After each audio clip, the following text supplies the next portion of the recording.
काय सांगाल? आंदोलन करतायत, न्याय हक्कासाठी चिमुकलीला घेऊन देखील आलेला आहे, काय सांगाल?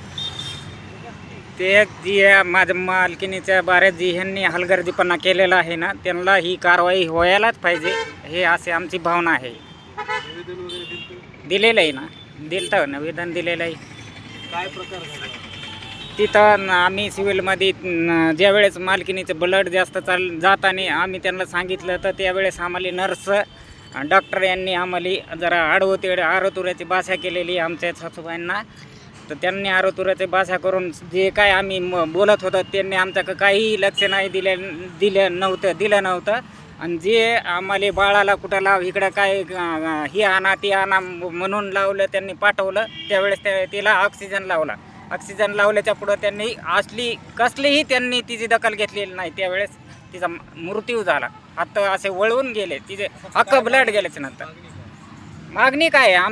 आमच्या बाऱ्यात जी असा हलगर्जीपणा करणाऱ्या कारवाई ही व्हायच पाहिजे, आमचं एवढीच अपेक्षा आहे. नाव सांगा. गणेश बापूराव पंचाळ. ताई, काय सांगाल? खरं तर दुर्दैवी घटना घडलेली आहे. वारंवार जिल्हा रुग्णालयाचे असे प्रकार पाहायला मिळतात. मात्र यामध्ये काय आता तुम्ही आक्रोश या ठिकाणी आंदोलन करताय, न्याय मिळेल का? तुम्ही अजित पवारला देखील मागणी करताय, काय सांगाल?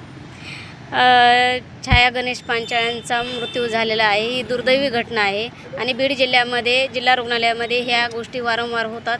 आम्ही वारंवार त्याचा पाठपुरावा करतो, जनतेचे प्रश्न मांडण्याचा प्रयत्न करतो, परंतु हे कुठंही थांबत नाही. 13 एप्रिलला छाया पांचाळ यांना जिल्हा रुग्णालयामध्ये दाखल केलेलं होतं डिलिव्हरीसाठी. त्यांच्या डिलिव्हरी झाली, नॉर्मल डिलिव्हरी झाली, सगळे आनंदी होते. आनंदाचं वातावरण असताना ज्यावेळेस ब्लडिंग व्हायला लागली, त्यांच्या नातेवाईकांनी त्यांना सांगितलं की ब्लडिंग खूप व्हायला लागली, तुम्ही लक्ष द्या डॉक्टरांना. परंतु त्यांनी लक्ष न दिलं, हलगर्जीपणा केला आणि त्याच्यामध्ये त्यांचा दुर्दैवी मृत्यू झालेला आहे. ज्यावेळेस त्यांच्या अंगातलं पूर्ण ब्लडिंग गेल्याच्या नंतर त्या छायाने हातापायाचे मुठी वळवल्या, तर त्यावेळेस त्यांनी ज्यावेळेस जीव सोडला त्यावेळेस लक्ष दिलं की म्हणजे पळापळी केली की ब्लड बॅग आणा, हे आणा, ते आणा. मग ह्या गोष्टी जर वेळेमध्ये त्यांनी लक्ष दिलेलं असतं, डॉक्टर, कर्मचारी आणि वैद्यकीय अधिकाऱ्यांनी, तर ह्या गोष्टी घडल्या नसत्या. आणि ह्यांनी नर्स वगैरे जे होते त्यांनी नातेवाईकांना सांगत होते की असं घडायला लागलं, तर त्यांनी लक्ष नाही दिलं.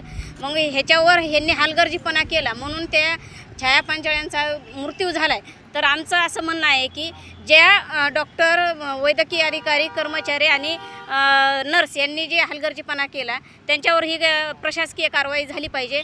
आणि त्याच्यानंतर आम्ही 4 महिन्यापासून ह्या गोष्टीचा पाठपुरावा करतो, परंतु ह्याच्यावर सिव्हिल सर्जन जे आहेत डॉक्टर संजय राऊत यांचं उडवाउडीचे उत्तरं देतात. त्याच्यामध्ये समिती नेमली, त्या समितीने काय कारवाई केली हे आम्हाला माहिती नाही आणि त्यांनी नातेवाईकांनासुद्धा कळवणं गरजेचं समजत नाही.